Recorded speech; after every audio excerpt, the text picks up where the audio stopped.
In the 1970s and 80s, the Pennsylvania Academy of the Fine Arts had a plethora of talented students who have gone on to create wonderful bodies of work.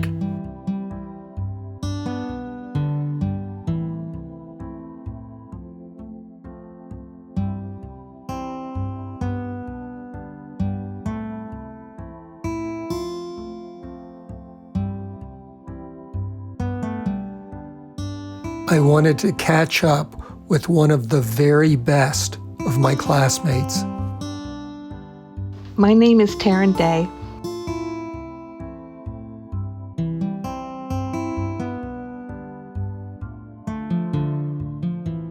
Taran, 13 years ago, I ambushed you at a party so that I could make a movie about your art. You have long been one of my favorite artists, and it's past time for a new movie. I understand that since the COVID pandemic, your art has had a new focus. About 4 years ago, a friend asked me if I knew anything about the practice of nature journaling, and she mentioned John Muir Law's. I looked at some of John Muir Law's enthusiastic YouTube videos and was very inspired. I've been drawing and painting since I was 15, which means that for about 50 years I've been focused on trying to make good art, and art that is saleable enough so that I can survive.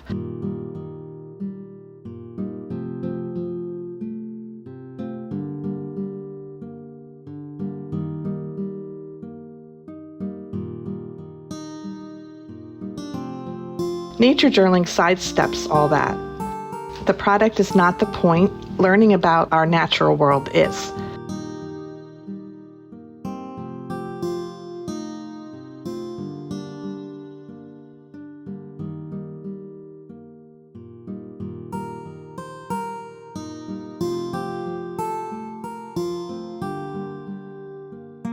I gather up my supplies, usually pencil and watercolors and a camp chair, and find a spot in the woods. And for 3 to 5 hours, I find plants, bugs, and birds that interest me.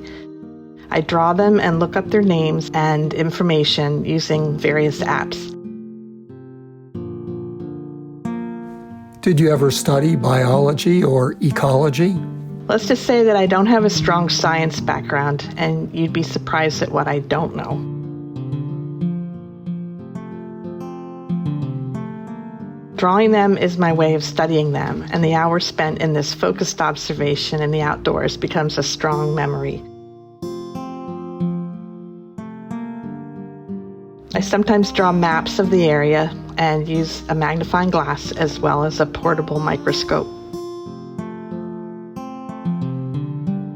I use a 5x8-inch Moleskine journal for nature journaling, but my sketches have led to more finished work that has the same goal: to learn about the natural world. For example, I painted a watercolor comparing 12 North American owls.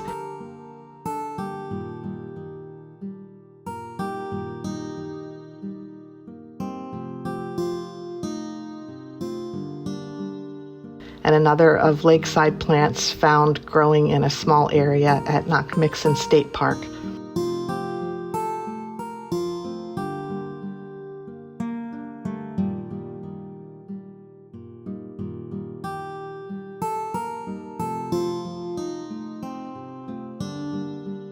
Taran, I have had a lifelong interest in birds, and your paintings of them are extraordinary.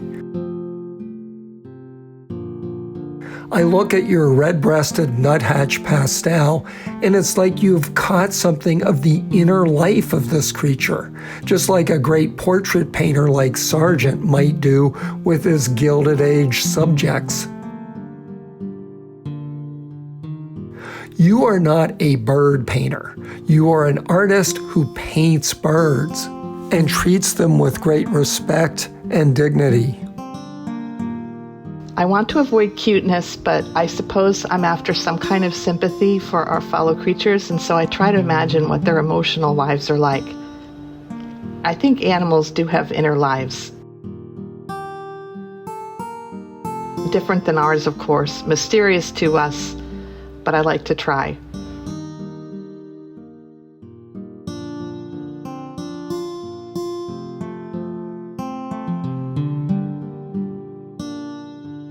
Your artworks are so accurate and they have a rightness of mark making that appears magical and even effortless. But I understand effortless is not a word that you'd use to describe your process.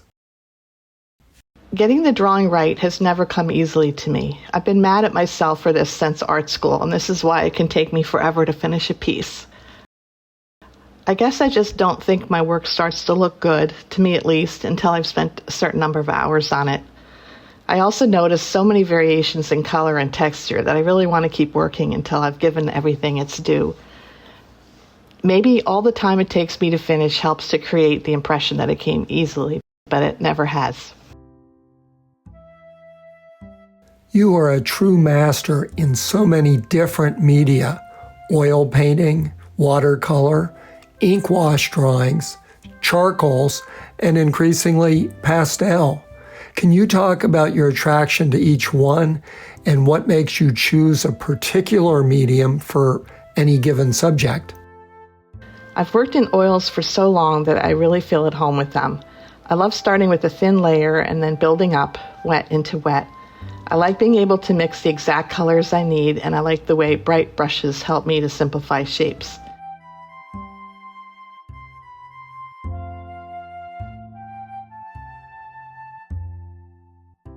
I have long loved watercolor and wash, but since for me these mediums need a foundation of a careful pencil drawing, they can get a little tight. But it's a good medium for architecture, nature studies, or any subject that needs exactness.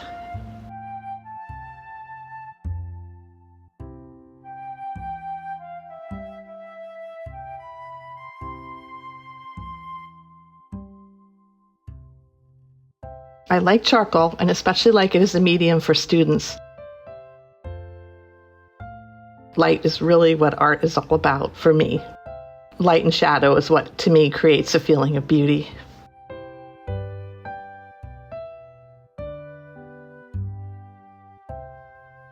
I started working in pastels about 10 years ago and keep loving the medium more and more. I can get the results I'm after faster with pastels than with oils, but it can still take me a month or two to finish a piece. How do you work with pastels? My surface is Sennelier pastel card.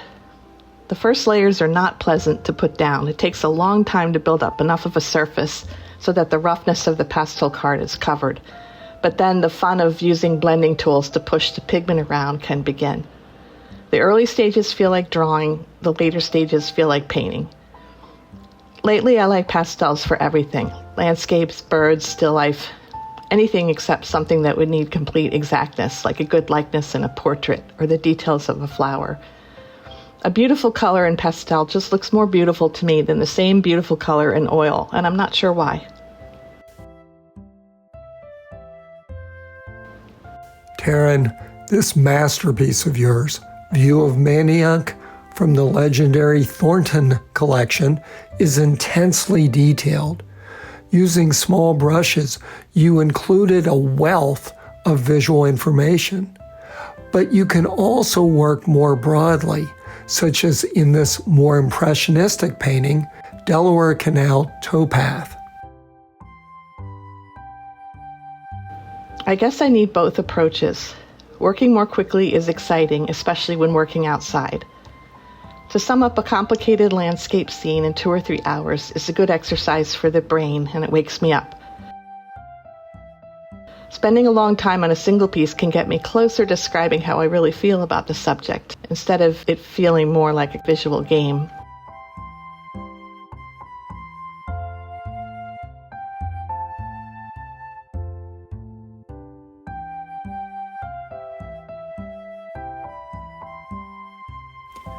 Art is not a career for people whose primary ambition is money. I am disheartened to be making movies about fantastic artists who are close to destitution. I remember how when we had student shows at the Academy, you would hang that month's painting, put a reasonable price on it, and ka-ching, they'd almost always sell. I think you should be rich and famous, but apparently you're not.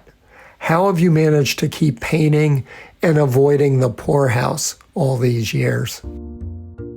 Oscar Wilde said that when bankers get together, they discuss art. When artists get together for dinner, they discuss money. I think there's a lot of truth in that. It's an endless topic of artists once they leave art school. In my 30s, I worked full-time on portrait commissions of children.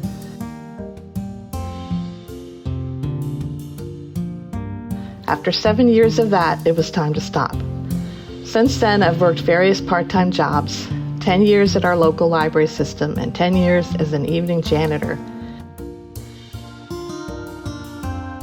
Both jobs were not stressful or mentally demanding, and both paid pretty well.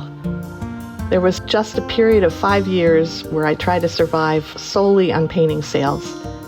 I would work very small, producing a painting every 2 or 3 days and posting them on art auction sites. That was exhilarating at first, then began to feel like a grind. I've always taught adults, and for the past 7 years, I've had a business with a large open space for teaching and enough room to rent out individual private art studios. This has been a wonderful experience that has led to a great community of artists and has helped me to survive, but now someone else is taking over the business. So I'm happily back to just painting. What do you get from painting, and what do you want viewers to take away from your art?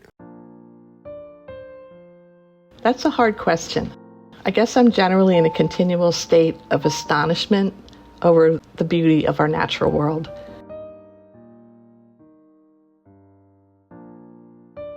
I don't want to create work that says, look what I can do, but really want the viewer to react by thinking, for example, oh wow, that is what a barn owl looks like.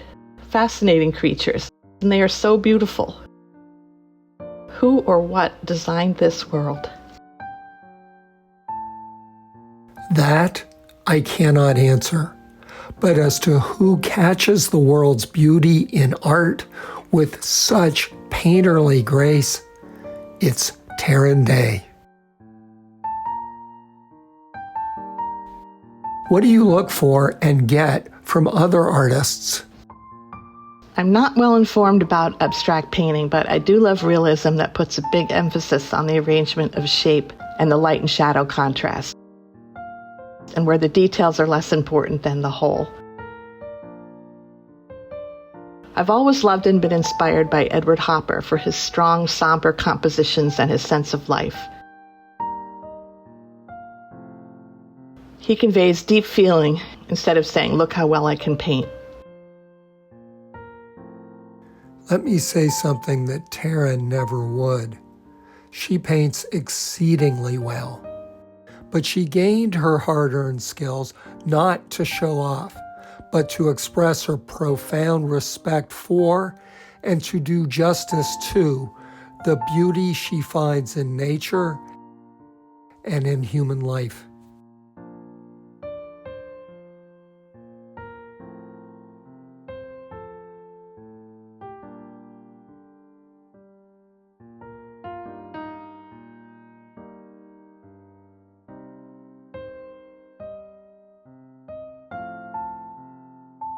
You can follow Taryn on Facebook and Instagram and visit her website at taranday.com.